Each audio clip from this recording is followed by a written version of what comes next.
reprenons le fil des enjeux de la semaine avec notre quart d'heure américain, notre rendez-vous hebdomadaire pour traiter de l'actualité américaine avec notre correspondant américain en visio avec nous, lui aussi, Pierre-Yves Dugas. Bonjour et bienvenue Pierre-Yves. Merci d'être avec nous, fidèle au rendez-vous au démarrage d'une semaine qui sera intense. Effectivement, les investisseurs étant directement concernés par la réunion de la Fed et les résultats d'entreprise et notamment de la tech américaine.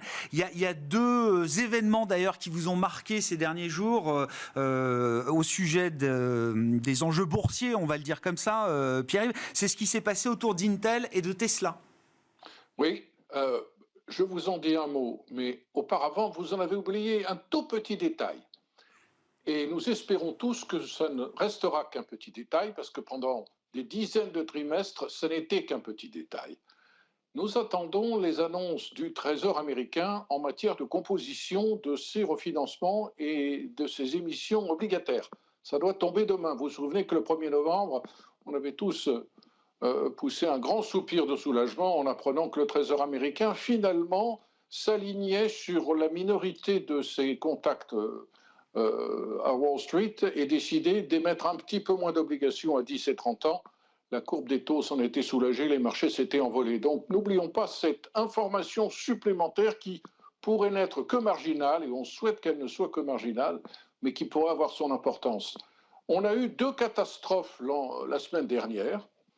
D'abord, les 7 mercenaires, le Magnificent Seven, ne sont plus que 6. Il y en a un qui a été éjecté de la bande, c'est Tesla. Tesla n'est plus une société de croissance pour le moment.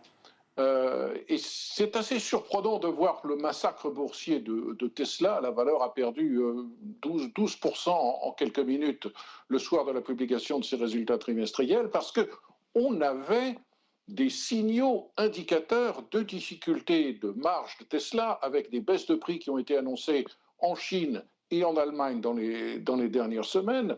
Elon Musk lui-même n'avait pas caché le fait que la demande de véhicules électriques n'est plus ce qu'elle était et que la concurrence est de plus en plus forte et donc que les marges de Tesla ont baissé par rapport à ce qu'elles étaient l'an dernier. Et malgré cela, le marché s'est laissé surprendre, ce qui nous prouve que nous étions vraiment priced for perfection, que nous n'avions aucune marge d'erreur.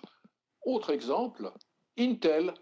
Intel, là aussi, qui n'a pas publié de résultats catastrophiques ou choquants par rapport à ce qu'on aurait pu imaginer, et pourtant Intel qui nous indique que l'année 2024 sera probablement une année de transition à nouveau. Intel qui n'a pas à proposer de produits particulièrement ciblés sur les applications d'intelligence artificielle, et Intel qui a perdu en quelques minutes 25 milliards de dollars de capitalisation. On espère que dans les résultats qui vont tomber au cours des prochains jours, qui sont les résultats des autres membres de la bande des 7, nous n'aurons pas de telles surprises, avec un regard particulier tout de même pour Apple, qui n'est plus la première capitalisation américaine, qui maintenant est dépassée par Microsoft, là aussi, en partie parce qu'Apple, pour le moment, a été assez silencieux ou assez discret sur ce que pouvait représenter pour ses produits et pour ses services l'intelligence artificielle. Intéressant ce que vous appelez ce pricing pour la perfection. Chez Intel, par exemple, je crois qu'au regard des espoirs qui étaient soulevés avec l'intelligence artificielle, Intel, à un moment, était mieux valorisé que Nvidia, avec des résultats, effectivement, qui ont déçu la semaine dernière et un retour à la réalité un peu difficile. Il y a la question des perspectives et de l'opérationnel pour ces entreprises richement valorisées de la tech américaine. Il y a également la question de leur sensibilité au taux d'intérêt. Alors depuis quelques semaines, depuis la fin d'année dernière, effectivement, les choses vont mieux, les choses vont dans le bon sens avec une détente des rendements obligataires. Mais quand on a vu encore la croissance spectaculaire de l'ensemble de l'économie américaine au dernier trimestre, qu'on a devant nous d'ici 48 heures une décision ou une communication importante de la Réserve fédérale américaine, est-ce qu'on pourrait avoir à nouveau un espèce de phénomène de double peine pour cette tech américaine ou certains acteurs de cette tech américaine? C'est assez surprenant de voir que la tech, les plus grosses valeurs de la technologie américaine se sont si bien comportées dans un environnement où on est passé en gros de 3,97 le 2 janvier à 4,16, 4,17 pour le rendement du T-bond à 10 ans. Il y a encore quelques mois, à chaque fois que ce rendement montait un petit peu, on avait de grosses sorties sur les investissements dans ces valeurs de la technologie, et leur valorisation élevée les place clairement dans une situation de vulnérabilité. Reprenons l'exemple de Tesla à propos de valorisation. En dépit de tous les signaux dont nous disposions, je ne reviens pas dessus, la Chine, l'Allemagne, l'Europe, la demande aux États-Unis, etc. Et en dépit d'une forte chute de 27%, je crois, oui c'est ça, depuis le début de l'année du cours de Tesla, 27%, une valeur qui avait, c'est vrai, gagné quelques 73% l'an dernier. Eh bien, le ratio prix-bénéfice courant de Tesla aujourd'hui, c'est 42. Le ratio prix-bénéfice attendu, c'est 60. On est toujours dans une situation où, en dépit d'une forte correction qui manifeste le fait que beaucoup de gens ont été surpris, on est toujours dans une situation où on reste priced for perfection, perfection who's nowhere around. Ouais, on verra effectivement. Bah, oui, tout peut se dérégler. Effectivement, la perfection n'est peut-être pas là où on l'attend, en tout cas pour un groupe comme Tesla aujourd'hui. Oui, 62 PE, c'est du niveau d'Hermès, quoi. Ça reste exceptionnel, extraordinaire, spectaculaire. C'est des écarts types très importants par rapport à la moyenne, hein. Mais il faut de la croissance pour justifier ça. Tesla nous a annoncé qu'il n'y aurait pas de croissance cette année.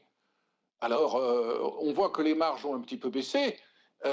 Moi, j'ai rien du tout contre Elon Musk. Je trouve que c'est un personnage absolument extraordinaire. Heureusement qu'il est là pour mettre un peu d'ambiance.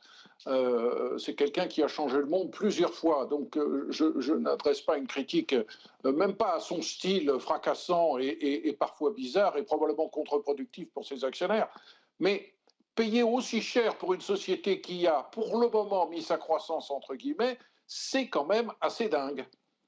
Nous sommes entre deux vagues de croissance. C'était le message distillé par Elon Musk la semaine dernière à l'occasion de la publication de Tesla. Venons-en à la politique et à ce que pourrait être la politique économique d'un Donald Trump qui se retrouverait à nouveau locataire de la Maison-Blanche pour un second mandat. Pierre-Yves, est-ce qu'on a des points clés? Est-ce qu'on a des lignes directrices? Est-ce qu'on y voit clair sur ce que serait la philosophie de la politique économique menée par Trump s'il revenait au pouvoir? Alors, pour être très franc, Grégoire, on n'y voit pas clair. On n'y voit pas clair parce que Donald Trump ne nous donne pas de signaux clairs, et probablement qu'il ne nous donne pas de signaux clairs parce que ça n'est pas clair dans son esprit.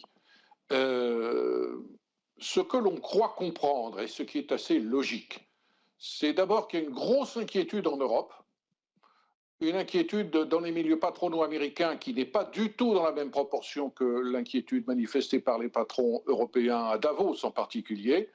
On a vu Jamie Dimon, le patron de JP Morgan Chase, la plus grande banque américaine, tenir des propos finalement assez flatteurs à l'égard des résultats économiques et de la politique économique qui avait été suivie par Donald Trump pendant 4 ans.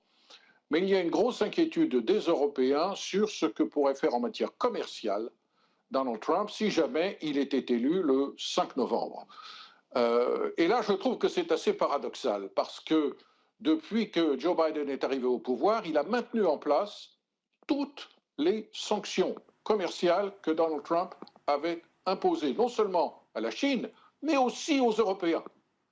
Aucun des contentieux inventé pratiquement de toutes pièces par Donald Trump n'a été réglé depuis 3 ans et demi, depuis 3 ans, pardon, par Joe Biden. Les Européens ont été extrêmement gentils, extrêmement conciliants, et même sur l'acier et l'aluminium, où il y a eu une petite évolution, le contentieux sur le fond n'a pas été résolu. Dans ces conditions-là, Donald Trump sera tenté de vouloir monter d'un cran, puisque l'apocalypse que l'on nous promettait sur les relations transatlantiques ne s'est pas produite durant son mandat, elle ne s'est pas produite durant le mandat de Joe Biden, il va vouloir en rajouter une couche. Il nous annonce d'ores et déjà qu'il a l'intention, il ne l'a pas décidé, mais enfin il l'a dit explicitement, de relever carrément de 10% les droits de douane pour tout le monde, y compris les produits européens. On croit comprendre que ce serait une sanction qui ne serait imposée qu'à condition en retour, les Européens ne fassent pas des concessions. En ce qui concerne la Chine, il est clair que là, on risque de monter d'un cran. Le ton monte parce que ce ne sont plus simplement des rivalités commerciales qui sont en jeu, mais c'est également un jeu géostratégique et militaire. Et là, le Congrès est complètement uni derrière le futur président américain, qu'il s'appelle Joe Biden, qu'il s'appelle Joe Manchin ou qu'il s'appelle Donald Trump, pour rester extrêmement dur à l'égard de la Chine. Bon. J'allais dire, le playbook de Trump n'a pas considérablement changé depuis, depuis sa précédente élection, de ce point de vue-là. Il y a un point qu'il faut mentionner dès maintenant. Enregistrez-le, on pourra le rejouer dans 2 ans. Le mandat de Jerome Powell en tant que président du Conseil des gouverneurs va expirer en 2026, début 2026. Si Donald Trump est président, je serais fort surpris que le mandat de Jerome Powell soit renouvelé. Qui Donald Trump pourrait choisir? Mystère et boule de gomme. Mais ça, c'est une décision importante qui risque de faire bouger les marchés dans les mois qui vont précéder. Il avait été assez virulent contre la politique monétaire menée par Jérôme Powell du temps où Donald Trump était effectivement à la Maison-Blanche. Merci beaucoup Pierre-Yves. Merci pour votre éclairage hebdomadaire. Ce quart d'heure américain, chaque lundi en direct entre 13h30 et 14h si vous nous suivez à la télévision, et à retrouver bien sûr en replay sur bismart.fr ou encore en podcast sur l'ensemble de vos plateformes préférées.